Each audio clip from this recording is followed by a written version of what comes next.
Hello everyone, welcome back to our channel. तो आज हम आपके साथ शेयर करने वाले हैं एक पीएचडी पोजीशन के बारे में। आपने भाभा एटॉमिक रिसर्च सेंटर का नाम तो सुना ही होगा। बीएआरसी हम उसको जनरली बोलते हैं। ये one of the best PSUs में से एक है। ठीक है। तो भाभा एटॉमिक रिसर्च सेंटर, इन्होंने अपनी पीएचडी के लिए जो वैकेंसीज हैं वो रिलीज की हैं और ये नंबर ऑफ फेलोशिप्स 105 है। इट मींस 105 वैकेंसीज यहाँ पे रिलीज हुई हैं। ठीक है। और last date of application form 31 अगस्त है। तो अभी आपके पास इनफ टाइम है। जो भी है आप डिसाइड करके अच्छे से फॉर्म को फिल कर सकते हैं। यदि आप पीएचडी करना चाहते हैं तो this is one of the best institute in India. Okay. और ये मुंबई में है, ये तो आप सबको पता ही होगा। इसके बाद यहाँ पे मेंशन किया गया है कि जो भी कैंडिडेट सिलेक्ट होता है, सिलेक्टेड कैंडिडेट जो भी है, उसको department of atomic energy, university of department of atomic energy, जो कि होमी भाभा नेशनल इंस्टीट्यूशन है, वहां पे पीएचडी के लिए क्या होगा, रजिस्ट्रेशन किया जाएगा।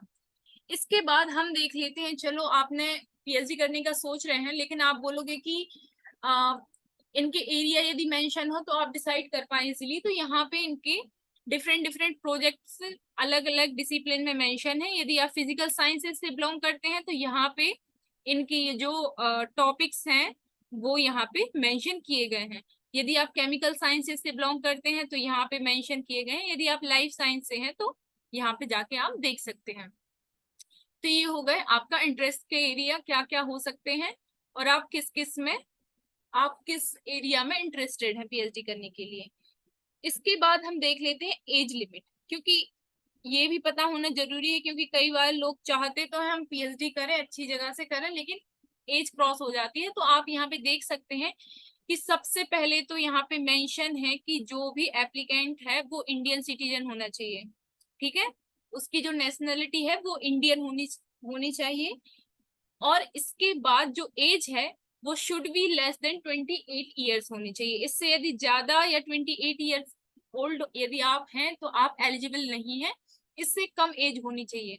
लेकिन यदि आप ओबीसी कैटेगरी, ओबीसी की नॉन क्रीमी लेयर कैटेगरी से बिलोंग करते हैं तो आपको 3 इयर्स का रिलैक्सेशन है। मैं यहाँ बाजू में लिख देती हूँ ताकि आपको क्लियर रहे।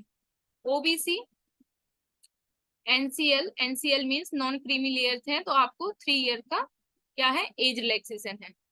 इसके बाद यदि आप एससी एसटी कैटेगरी से बिलोंग करते हैं तो आपको 5 इयर्स का एज रिलैक्सेशन है। और यदि आप पीडब्ल्यूबीडी से बिलोंग करते हैं तो आपको 10 इयर्स का क्या है, एज रिलैक्सेशन है। ठीक है। तो ये सारी बात होगी एज रिलैक्सेशन की। तो एज रिलैक्सेशन तो ठीक है। सबसे पहले आपके माइंड में क्वेश्चन आएगा कि एलिजिबिलिटी क्राइटेरिया क्या है। एज रिलैक्सेशन तो आपने समझ लिया, एलिजिबिलिटी क्राइटेरिया समझ लेते हैं। क्योंकि यदि आपको यही नहीं पता होगा कि आप कौन एलिजिबल है कौन नहीं है तो आप कैसे डिसाइड करोगे, आगे कैसे फॉर्म वगैरह फिल करोगे। तो इसमें फर्स्ट पॉइंट मेंशन है कि जो भी कैंडिडेट है उसका गुड एटॉमिक रिकॉर्ड होना चाहिए with 60% aggregate in BSc and 55 aggregate in MSc. मतलब आपके बीएससी में सारे सेमेस्टर्स को मिला के 60% होने चाहिए और एमएससी में आपके सारे सेमेस्टर्स का मार्क्स मिला के 55% होना चाहिए।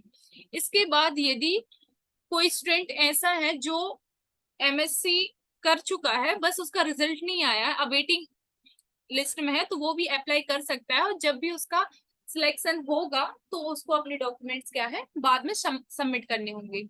और यहाँ पे उसके पहले उसके जो एग्रीगेट मार्क्स हैं वो 60% होने चाहिए बीएससी लेवल पे। और जो भी है आप अच्छे से रीड कर लेंगे।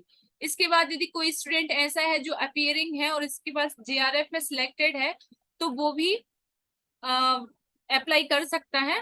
बस जब इंटरव्यू होगा उस टाइम पे आपको अपनी मार्कशीट वगैरह लेके जानी पड़ेगी।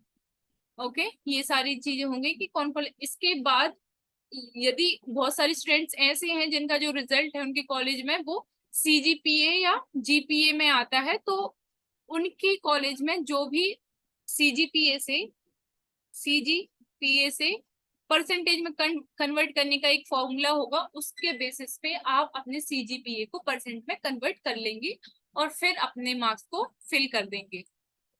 ठीक है। इसके बाद हम देख लेते हैं कि मेन सब्जेक्ट क्या क्या होंगे और एडिशनल रिक्वायरमेंट क्या क्या होंगे। तो यहाँ पे फिजिक्स केमिस्ट्री और आगे लाइफ साइंसेस के बारे में भी है।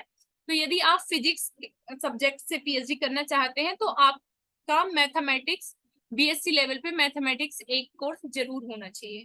ठीक है। यदि आप केमिस्ट्री से बिलोंग करते हैं या आप केमिस्ट्री फील्ड में पीएचडी करना चाहते हैं तो आपका जो फिजिक्स है एक एंसिलरी सब्जेक्ट होना चाहिए इन बीएससी लेवल पे, और मैथमेटिक्स होना चाहिए हायर सेकेंडरी, मतलब ट्वेल्थ लेवल पे आपका क्या होना चाहिए, मैथमेटिक्स होना चाहिए, और बीएससी में एक सब्जेक्ट आपका फिजिक्स भी होना चाहिए। इसके बाद यदि हम बात करें लाइफ साइंसेस की, तो लाइफ साइंस में यहाँ पे सब्जेक्ट मेंशन मतलब यहाँ पे मेंशन है कि ये सब्जेक्ट होने चाहिए आपके।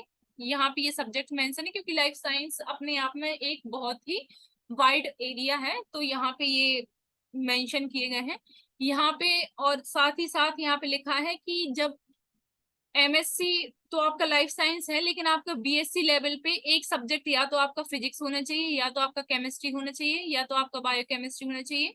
ठीक है। तो ये एक मेन सब्जेक्ट आपका बीएससी में होना चाहिए। ठीक है। ये सारी चीजें हो गई। ये तो हो गया कि एलिजिबल कौन कौन है। अब इसके बाद यहाँ पे थोड़ी सी यहाँ पे इन्होंने मेंशन किया है कि एलिजिबल कौन नहीं है। एलिजिबल कौन है ये तो लिखा है, लेकिन कई स्टूडेंट्स का ये रहता है ना कि उनको उनने देख लिया कि एमएससी वाले एलिजिबल हैं, लेकिन उनकी बहुत सारी क्वेरी होती है कि जब एमएससी वाले एलिजिबल हैं तो मैं क्यों नहीं फॉर्म फिल कर पा रहा हूँ। तो यहाँ पे मेंशन है कि जो एमएससी या इंटीग्रेटेड एमएससी कर रहे हैं लेकिन उनका स्पेशलाइजेशन वो क्या है, इलेक्ट्रॉनिक्स एंड इंस्ट्रूमेंटेशन है, तो वो एलिजिबल नहीं है। ठीक है। इसके बाद सेकंड पॉइंट में इन्होंने मेंशन किया है कि यदि कोई industrial chemistry, polymer chemistry, textile environmental chemistry, pharmaceutical chemistry, petroleum chemistry, इन सारी फील्ड से मतलब इन सारे सब्जेक्ट से यदि कोई एमएससी कर रहा है तो वो भी एलिजिबल नहीं है। इसके बाद थर्ड में मेंशन है जो फिशरीज में एमएससी कर रहा है, हॉर्टिकल्चर में, फॉरेस्ट्री में कर रहा है, तो वो भी एलिजिबल नहीं है। तो आप ये देख लेंगे कि आपने एमएससी किस सब्जेक्ट से किया है। ठीक है। तो ये सारी चीजें हो गई। इसके बाद यहाँ पे इन्होंने मेंशन किया है नेक्स्ट पॉइंट में कि जो भी स्टूडेंट अप्लाई कर रहा है इसके लिए उसके पास एटलीस्ट इनमें से ये जो 5 स्कॉलरशिप मेंशन है, फेलोशिप मेंशन है, कोई एक फेलोशिप उसके पास होना चाहिए। या तो आपके पास वैलिड CSIR नेट फेलोशिप हो, या तो जेस्ट रिकॉर्ड स्कोर हो, या तो ICMR JRF टेस्ट आपने क्लियर किया हो, DVT JRB टेस्ट क्लियर किया हो, या तो आपके पास वैलिड गेट स्कोर कार्ड हो, तो आप इसके लिए फिर आप इसमें अपियर हो सकते हैं इस एग्जाम में, या इस पीएचडी इंटरव्यू वगैरह में आप क्या हो सकते हैं, अपियर हो सकते हैं। इसके बाद सिलेक्शन प्रोसीजर है, तो इन्होंने साफ साफ यहाँ पे मेंशन किया है कि जो भी शॉर्ट लिस्ट होगा वो इंटरव्यू बेस्ड पे होगा और उनकी परफॉर्मेंस रिकॉर्ड के बेस पे होगा, तो उस हिसाब से आपको शॉर्ट लिस्ट किया जाएगा। नेक्स्ट पॉइंट हम देखते हैं कि जनरल इंस्ट्रक्शन है, ये आपको जब भी फॉर्म फिल करेंगे उसके पहले आपको ये सारी चीजें पढ़ लेनी है कि इसमें बस यही लिखा है कि कैसे कैसे आपको मार्कशीट सबमिट करनी है, और ये सारी छोटी छोटी पॉइंट्स है, तो ये सारी चीजें आप पढ़ लेंगे। अभी मैं आपसे बात कर लेती हूँ एप्लीकेशन फीस वगैरह कितनी लगेगी। जो तो एप्लीकेशन फीस है 500। ठीक है। और वो ऑनलाइन मोड में ही आपको पे करना है, कोई ऑफलाइन फीस नहीं है। इसके बाद सेकंड पॉइंट में मेंशन है कि जो वीमेन कैंडिडेट हैं और जो स्केड्यूल्ड कास्ट से बिलोंग करते हैं, स्केड्यूल्ड ट्राइब हैं, और पर्सन विद PWBD से बिलोंग करते हैं, तो उनके लिए कोई भी फीस नहीं है। वुमेन कैंडिडेट SC ST और PWBD वाले वाले जो भी कैंडिडेट हैं उनके लिए कोई भी फीस नहीं है। यदि आप थर्ड पॉइंट में मेंशन किया है कि यदि आप फी पेमेंट नहीं करते हैं तो आपका जो फॉर्म है वो इनकम्प्लीट माना जाएगा और रिजेक्ट कर दिया जाएगा। इसके बाद यदि आपको पेमेंट करने में कोई भी प्रॉब्लम आती है तो इनके माई अकाउंट मेन्यू पे मेक पेमेंट करके जो ऑप्शन आता है वहां से आपको सारी चीजें क्लियर हो जाएंगी, कैसे कैसे आपको पेमेंट करना है, तो वहां पे आपको दिख जाएगा। नेक्स्ट पॉइंट में भी यही बताया कि हाउ टू पे एप्लीकेशन फीस। यदि आप उसको क्लिक करेंगे उनके साइट पे जाके, तो वो पूरा आपको बता देंगे कि कैसे कैसे पेमेंट करनी है। तो ये सारी चीजें होंगी पेमेंट के रिगार्डिंग। अब एप्लीकेशन फॉर्म को कैसे फिल करना है, तो एप्लीकेशन फॉर्म आपका 4 अगस्त से स्टार्ट हो चुका है। 31 अगस्त इसकी लास्ट डेट है, और इनकी ये वेबसाइट यहाँ पे मेंशन की गई है। तो आप इसको यदि क्लिक करेंगे तो आप फॉर्म फिल कर सकते हैं। यहाँ से डायरेक्ट जाके फॉर्म स्टार्ट हो जाएगा, तो आप वहां से फॉर्म फिल कर देंगे। जो भी फॉर्म है वो ऑनलाइन मोड में ही एक्सेप्ट होगा, ठीक है। और कैंडिडेट सिर्फ एक ही फॉर्म भरे, एक से ज्यादा फॉर्म फिल ना करें, क्योंकि कई बार ऐसे लोग सोचते हैं कि चलो एक बार भर के देख लेते हैं, उसके बाद देखा जाएगा, नहीं तो दूसरा फॉर्म भर दूंगा। तो ऐसा नहीं है, आपको सिर्फ एक ही फॉर्म भरना है। इसके बाद जो भी आप फॉर्म भरोगे तो पहले इंस्ट्रक्शन को अच्छे से रीड करना, उसके बाद ही फॉर्म भरना है, ठीक है। नेक्स्ट पॉइंट, जो भी आपका एजुकेशनल और प्रोफेशनल क्वालिफिकेशन है, आपको इसको अच्छे से फिल करना है। तो ये सारी छोटी छोटी चीजें इसमें मेंशन की गई हैं, तो आपको अच्छे से रीड आउट करना है, उसके बाद ही आप फॉर्म भरेंगे। हाँ, और इसके बाद जब भी आप फॉर्म फिल करते हैं तो आपको एक वैलिड अपना ईमेल आईडी और मोबाइल नंबर देना है, ताकि यदि आप शॉर्ट लिस्ट हो तो आपको इजीली कांटेक्ट करना इजी हो। अब आपकी जो पासपोर्ट साइज फोटो है, सिग्नेचर वगैरह है, उनका साइज यहाँ पे मेंशन है 20 KB में आपको अपलोड करना है, और जेपीईजी फॉर्मेट होना चाहिए, ठीक है। तो ये हो गया। इसके बाद जो कौन कौन से आपके डॉक्यूमेंट्स अपलोड होंगे, तो यहाँ पे मेंशन किया गया है कि उनको अपना SSC, higher secondary, BSc, MSc marksheet और डिग्री को जो है वो वैलिड क्वालिफाइंग एग्जामिनेशन स्कोर के साथ, और कास्ट सर्टिफिकेट है, उनको आपको ऑनलाइन ही अपलोड करना है, ठीक है। और जब भी आप फॉर्म सबमिट कर रहे हो, सबमिट बटन को क्लिक करने के पहले आपको अपना पूरा एग्जाम फॉर्म को अच्छे से, जो भी आपने फॉर्म फिल किया है उसको अच्छे से रीड आउट करना है कि आपने कहीं कोई गलती तो नहीं की है। इन केस यदि आपको कोई डिफिकल्टी होती है तो आप यहाँ पे ये मेल आईडी गिवन है, तो यहाँ पे जाके आप क्या करेंगे, इनसे पूछ सकते हैं कि यदि आपको कोई भी प्रॉब्लम आती है तो। ओके, यहाँ पे ये मेल आईडी गिवन है, तो इनसे जाके आप डायरेक्ट मेल कर सकते हैं, तो वो आपको क्लियर कर देंगे यदि कोई भी डिफिकल्टी होगी। अब बात कर लें ट्रेवलिंग अलाउंस की। तो जो भी स्टूडेंट्स ऐसे हैं जो शॉर्ट लिस्ट होते हैं, तो उनका जो ट्रेवलिंग अलाउंस है थर्ड एसी रेलवे का, वो रिवर्स हो जाएगा।